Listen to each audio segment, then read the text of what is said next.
You've referenced activating energy, refining energy, sustaining energy, coaching energy, the inspiring side. Just give people a bit of a flavor of Compass as an overview and all these things that you've actually talked about that they haven't got much context behind at the moment. Yeah, sorry about that. So That's all right. For me, so just a quick bit of context, literally 2 minutes. So the reason that I invested in this company and wanted to bring this tool to the UK was that I felt we didn't have a tool in our coaching practice that would really help businesses when they hit this level of like, we can't sort the people problem out. The people puzzle is what's getting in the way. So bought the company in from South Africa, bought the rights to Europe and invested in it. And for me, what's brilliant about this tool is it's based on 96 data points. So it's highly accurate, it's statistically incredibly accurate. Secondly, it's based on the original work from the Chinese of the I Ching, right? So the Chinese were incredibly smart, literally thousands of years ago. They started studying people. Why do people do what they do? Why are some people brilliant at certain things and really lousy at others? And all of that work is around energy and flow. And they were the first people to really understand it. And the whole thing with the I Ching was it's all about, you've got the north, south, east, west. That's the compass. That's what we talk about. But if you imagine on a compass, you've got different points, but you've also got people stood on different sides of the compass see things differently. That's the value to a team. So like the activating energies, they're people who have really short attention span, make fast decisions, love to get stuff done quickly, love to move on, generally don't like following through and finishing everything off, and are not fans of detail, but they like to move quickly, make quick decisions and move forward. Great if you know that about you. Great if you're selling, by the way, as an advisor, to know that's who you're selling to. Don't give them long proposals. Don't give them tons of detail. Give people a high level. This is how you get from here to here. Here's how you do it quickly. Okay, great. I'm in. That's the price. Let's go. You're able to sell to those people very quickly because they'll make quick decisions, right? The next, so that's the north. That's the north. That's people who are all about the future. They're all about the possibility and the progress. That's what they're about. That's kind of activating. So then you go north, south. South is the sustaining energy, right? So sustaining energy is all about supporting people, and it's about helping, making sure things get delivered and things get done. So if you're somebody who's running a business and you're an activating energy, you're going to need someone who's the north south, right? It's the north and the south. You need that southern, that somebody grounded to make sure that everything gets implemented and delivered, and ultimately they keep the promises that you make. So you promise they're going to get this mortgage application in on this time, they're going to make sure it happens, right? They're going to make sure that gets ticked off and it's delivered and the service is there. So they're all about support and service. So any business is going to need somebody with that kind of energy as you start to get more customers, right? And then you go, well, north, south, east. The east side of the compass is the inspiring energy. That's all about passion and people. Those people with that energy, they need to be around other people. They get passionate about helping people and serving. They're often attracted to industries that are heavily people involved, and it can be all kind of care industries. One in particular they get attracted to, things where there's a lot of human interaction, and typically you get a lot of salespeople with a lot of inspiring energy because that's a lot of human interaction, a lot of people involvement. The MD I was talking to earlier had a very low score in this, and I said, so how often do you go in the office? And he goes, as little as possible. I was like, he says, I work from home. I go in one day and I'm only in there for 4 hours because I just can't deal with people any more than that. It does my head in. And I was like, yeah, no, if you look at your inspiring score, that will tell you why. Yeah. And then he's like, these 3 people always bug the hell out of me. And I'm like, well, yeah, their inspiring score is 30. Yours is 15. Like they want to come and talk to you all the time. And you're like, you don't want to listen. He's like, it's like, leave me alone. I want to get stuff done. I just want to tick things off. And they want to talk to me all the time. So it's like, again, but it's a different value in a different place, right? So that's on the east side. You've got the inspiring energy, which is all about passion and people. And then on the west side of the compass, you've got refining. And that's the kind of the people who are all into detail and data analysis. They're all into that. So process on the west, people on the east, think about it that way. And at the top, you've got very much about the future and very much about the present in the north and the south. As north side of the compass is all about possibility and future, and south is all about service and delivery and certainty right now. So you need all of those things in a business at different times. If you're in a startup, you're going to need different energies than if you're in the kind of scale up phase. But again, it's just understanding yourself first, because on the compass, we always say when you understand your profile, the first person you need to hire is 2 round from you. So whatever you are, the next 2 round is what you need next. And then after that, you need 3 round the compass. And that then between 3 of you, you can cover all of the compass, right? So you can have a team as small as 3 and cover the whole compass. And that will enable you to deliver really great experience for customers, great follow-up, get stuff done, and have somebody who's on top of the money and measurement, really, which is what refining is all about, making sure the money and the measurement, the processes are there. But yeah, so this is just a really good strategic tool to allow you to make better informed decisions when recruiting.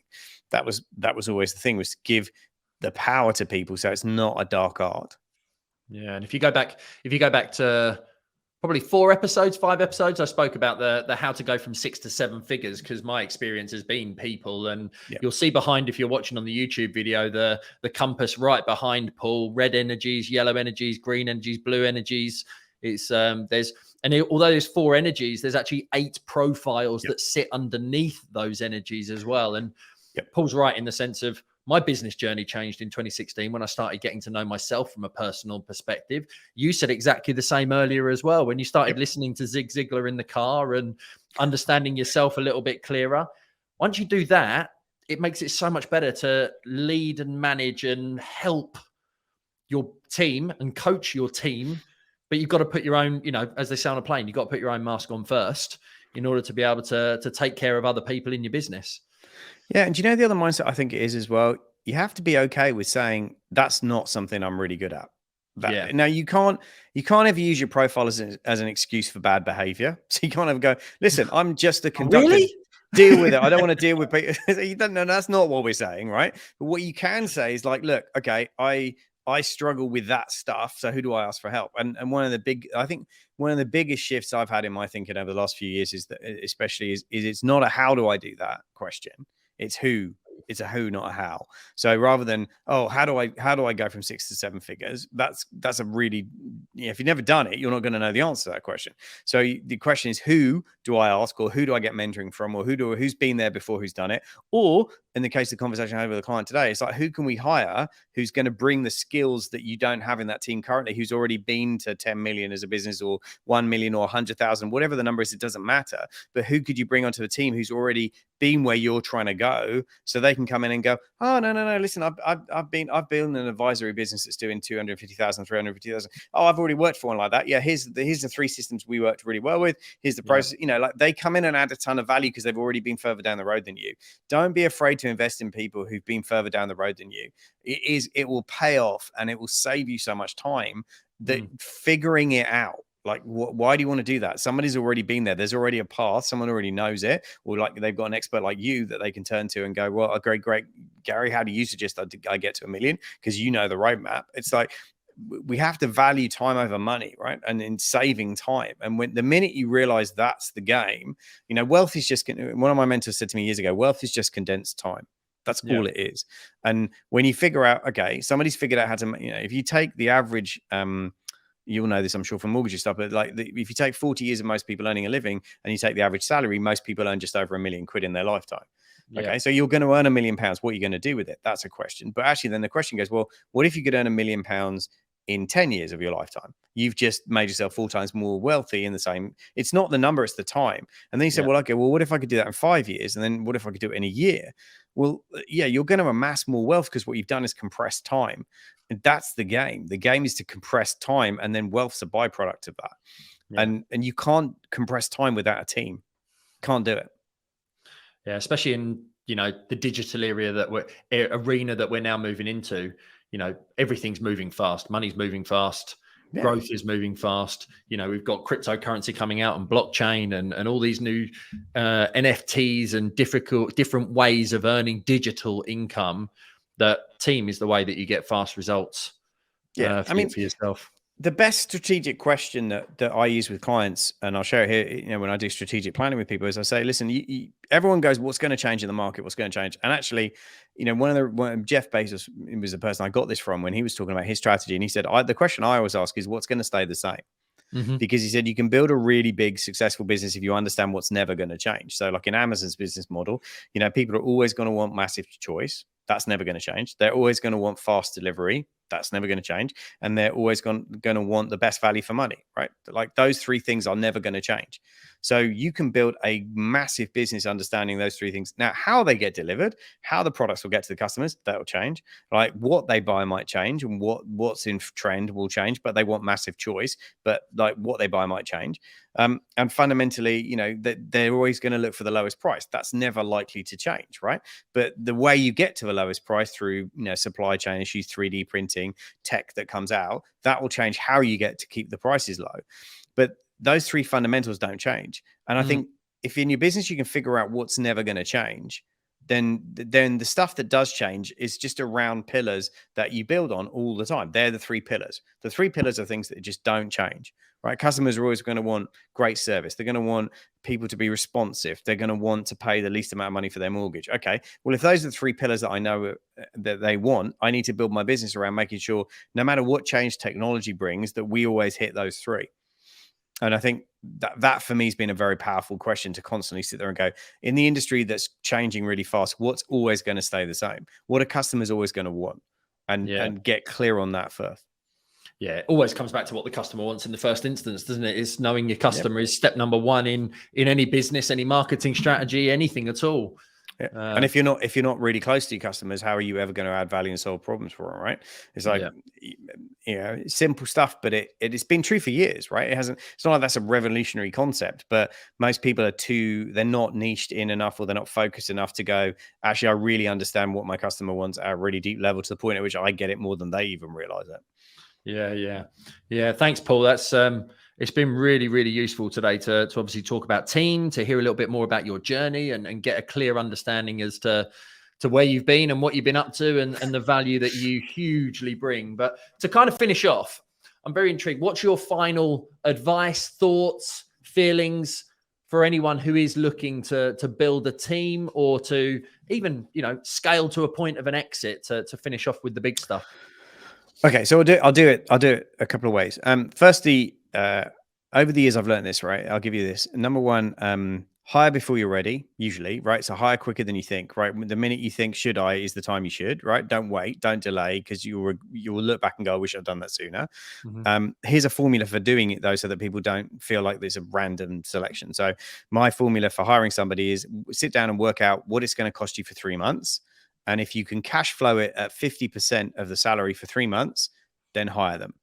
That's the formula. Works every time, right? And then basically go for it, because they should create enough value in the rest of the time, or take stuff off that means you can create enough value that it works, right? So that's it. So first of all, you're not thinking of an annual salary, and you're just trying to cash flow for 3 months, and that takes the pressure off. And if you can 50% afford it, do it. It works every single time, right? And yes, it's going to create a little bit of pressure on you to get out and sell. Good, because it should, because it's like we all need a little bit of pressure to get going sometimes, right? So that's on the team stuff. I think know yourself, know who you need around you, and then know who the best people are to interact with the customers that you've got. Because if you can really start, I've got the updated version of the book is coming out, where I talk about how to sell to the different energies and the different profiles. That's coming out in the next couple of months. But in there, you know, it's about understand your customers enough that if you can understand which of these 4 energies the customers are, and tailor the service and the solution that you deliver to that, they'll love you, they'll refer you, you'll get way more loyal customers. So sell the way people want to buy, not the way you want to sell. That's a really key piece I'll take away, I think, for today. And then I think, you know, in terms of a scaling journey, you've got to know really why you want to go on the journey, because it's not easy. Let's be honest, it is not an easy thing to do. It's hard, it's brutal, it's tough, it's going to stretch you.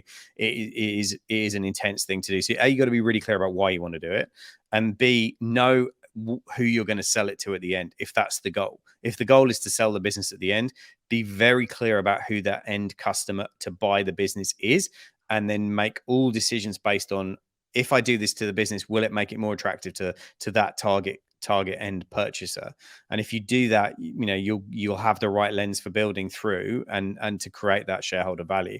But, you know, listen, there's nothing wrong with having a wildly successful lifestyle business. Trust me, I've got different vehicles for different things. I've got some that provide great lifestyle, and I've got some that are at, you know, growth and scale plays.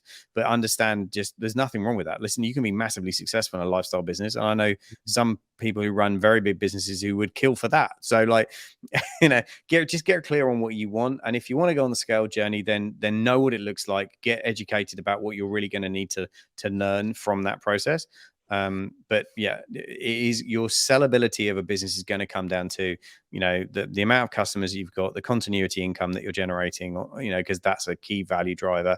And the third one is they're going to ask you about who your team is, because if they buy the business and you leave, they're going to need the teams what they're left with. So team becomes a really key part of any exit, of making sure you've got a team that want to stay and run the business long after you. Or you might sell it to the team, which could be either way. But that's, if you do it right, you get people that stay long beyond your own time there. Yeah, I love that. Was that all right? Was that answer of those? Because you asked 3 questions. I think I hit all 3. So. Yeah, you did, without a doubt. That gives it gives a huge amount of context for the people at the beginning and at the end of the journey, potentially, or the ones who want to get to the end of the journey. I've got a little final thought that somebody came in and said to me the other day. And it was I can't remember where it was now. It might have been something that somebody posted on social media, but they said, when is your business going to be finished? When does your business end? And I was my thought was like, well, hang on a minute.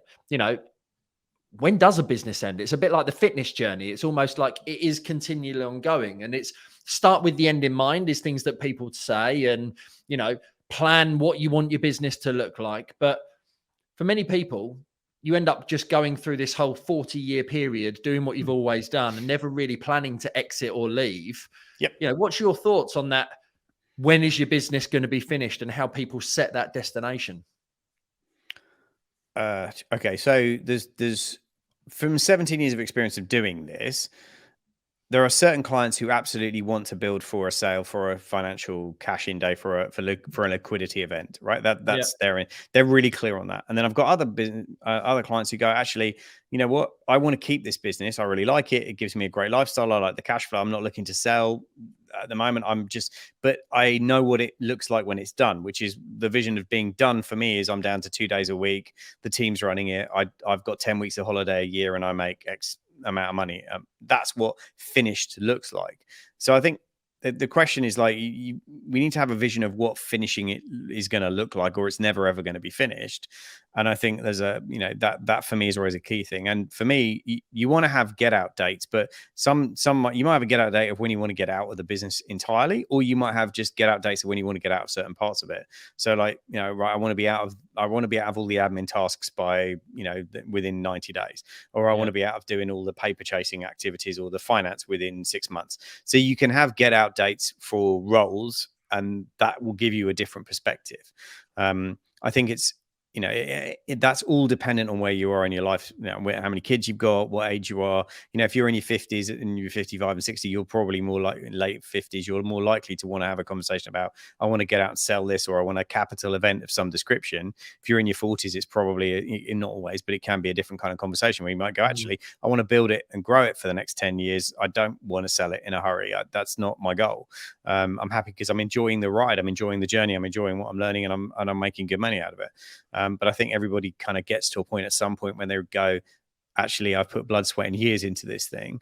I need to get paid for that now, over and above just the profit it's making. And one of my mentors, Nick Bradley, says, and he's right. You'll make far more money selling a business than you will ever make running it. So if you choose to run it, understand that, okay, that's a certain level of income that you'll get, but you're never going to get as much as if you make a capital event and an asset sale and actually sell it. So just be clear strategically on what your personal goals are and how it fits. Love that. And love that. It's such a good way to end as well, to leave people with that thought of, when is your business going to be finished? Is it an exit? Is it 2 days a week? What is it that you ultimately want out of your business, and where do you want to get it to achieve that lifestyle that you ultimately want to get to? So, Paul, thank you very much indeed for coming on. This is the Pro podcast, and Pro is perseverance leads to results, which creates opportunity. That was what we came around with for the brand. But what does being a pro really mean to you? Being a constant student, actually. Ooh, that's a new one. I think you're a professional if you're constantly in the learning mode. For me, it's like, that's being a pro. You got to get better at your craft. Whatever your craft is, whatever your industry, whatever your profession is commit to the craft, commit to becoming better at it next year. I've said, and I'm sure you're the same, but I've said the worst thing that could ever happen to me from a career perspective is somebody says, "Oh, have you seen Paul Avins or that event, or have you seen him on stage?" And someone says, "Oh yeah, I saw him 5 years ago. He's really good. He's gone downhill a bit since then, though." Like that would be the worst thing you could say. Like that would be horrific to me. I was like, no, I want you to say, "Oh, I saw him 5 years ago. Oh, you should see him now. He's like way better." It's like that's what being a pro is. It's like you just get better every year. You commit to the craft. And that to me is what being a pro is all about. And yeah, that will be my answer on that one.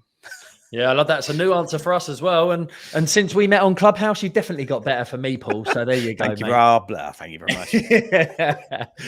So yeah, thank you very much indeed. For anyone who does want to connect with you or obviously learn more about you, we'll put links in the show notes. But what's your favored platform for people to come and say hi and ask any questions? Yeah, social media wise, LinkedIn. I mean, listen, I'm on LinkedIn every day, post content every day. So I love LinkedIn as a professional platform. Happy to connect with people on there or follow me. That's really great. If you want to learn about Contribution Compass, then go to contributioncompass.co.uk. There's free 8-page book. You can download all about that, or just go to paulavins.com and you can grab a whole bunch of free resources. And there's a quiz on there that'll tell you whether your business is actually ready to scale yet or not. So you don't waste time trying to scale it. So yeah, if you go to paulavins.com, there's a scorecard on there that you can take that'll tell you about that. Awesome. Paul, thank you very much indeed for giving me up the last almost hour of your time. Has it really? God, flew by. Yeah. Time flies when you're having fun, hey? I hear that's true. Yeah, I hear that's true. Yeah. Thank you very much indeed, ladies and gentlemen. We shall look forward to seeing you again on another episode or hearing very, very soon. Thanks very much indeed. Remember, now's the time to become pro.